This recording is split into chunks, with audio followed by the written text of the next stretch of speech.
Hi and hello welcome to my channel Monu art life.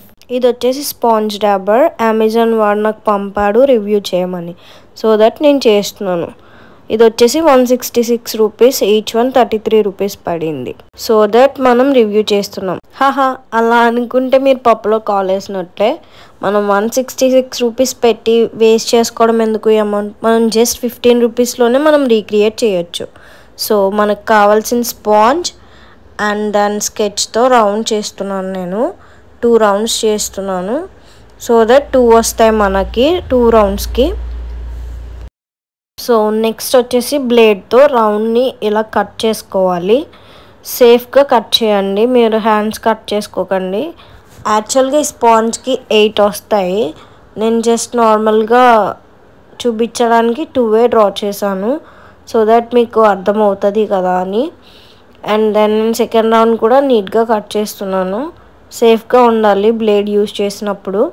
మనకి అర్జెంట్గా sponge rubber కావాలి అనుకుంటే మనం ఇలా చేసుకోవచ్చు. అయినా మనం మనీ ఎందుకు వేస్ట్ చేసుకోవాలి? 166 రూపీస్, 15 రూపీస్లో అయిపోతే ఓకే కదా మనకి. అండ్ దెన్ రౌండ్స్ కట్ చేసిన తర్వాత ఎక్స్ట్రా ఉంటాయి కదా, అవి నేను సీజర్తో కట్ చేస్తున్నాను. అండ్ బ్యాక్ సైడ్ కూడా కట్ చేసుకుంటున్నాను. నేను ఎలా కట్ చేస్తున్నాను సేమ్ అలాగే చేసుకోవాలి. ఫస్ట్ వచ్చేసి పెన్, నెక్స్ట్ వచ్చేసి sketch, and then straw or refill, ఇవి యూజ్ చేసుకొని మనం చేసుకోవచ్చు. నెక్స్ట్ నేను దాన్ని స్టిక్ చేయడానికి ఫెవిక్విక్ యూజ్ చేస్తున్నాను. మనం పెన్, స్కెచ్, రీఫిల్స్ అయిపోయాక పాడేస్తాం కదా, అలా పాడేయకుండా రీయూజ్ చేసుకోవచ్చు ఇలా. ఇప్పుడు నేను ఫెవిక్విక్ని మిడిల్లో డ్రాప్ వేస్తున్నాను. ఆ డ్రాప్ వేసిన తర్వాత పెన్ పెట్టేసి స్టిక్ చేసుకోవాలి, గట్టిగా ప్రెస్ చేయండి. అండ్ దెన్ నేను రౌండ్గా ఎడ్జెస్లో కూడా ఫెవిక్విక్ వేసుకొని స్టిక్ చేస్తున్నాను. మీరు స్టిక్ చేసినప్పుడు కేర్ఫుల్గా స్టిక్ చేయండి, హ్యాండ్ మీద పడకుండా చూసుకోండి. అది హ్యాండ్ మీద పడిందంటే మళ్ళీ చిరాగ్గా ఉంటుంది హ్యాండ్స్ వాష్ చేసుకున్నప్పుడు. ఫస్ట్ అయిపోయింది. నెక్స్ట్ వచ్చేసి సెకండ్ది తీసుకున్నా. సేమ్ ఫస్ట్ ఎలా చేసామో అలాగే మిడిల్లో ఫెవిక్విక్ డ్రాప్ వేసుకొని ఈ స్ట్రాని పెట్టుకొని ప్రెస్ చేసుకోవాలి. అండ్ ఎడ్జెస్లో కూడా రౌండ్గా వేసుకొని స్టిక్ చేయాలి. అంతే, మన 2 స్పాంజ్ రబ్బర్స్ రెడీ అయిపోయినాయి. మనం దీన్ని యూజ్ చేసి ఎలా ఉందో చూద్దాం. నేను ప్యాస్టల్ కలర్స్ తీసుకుంటున్నాను.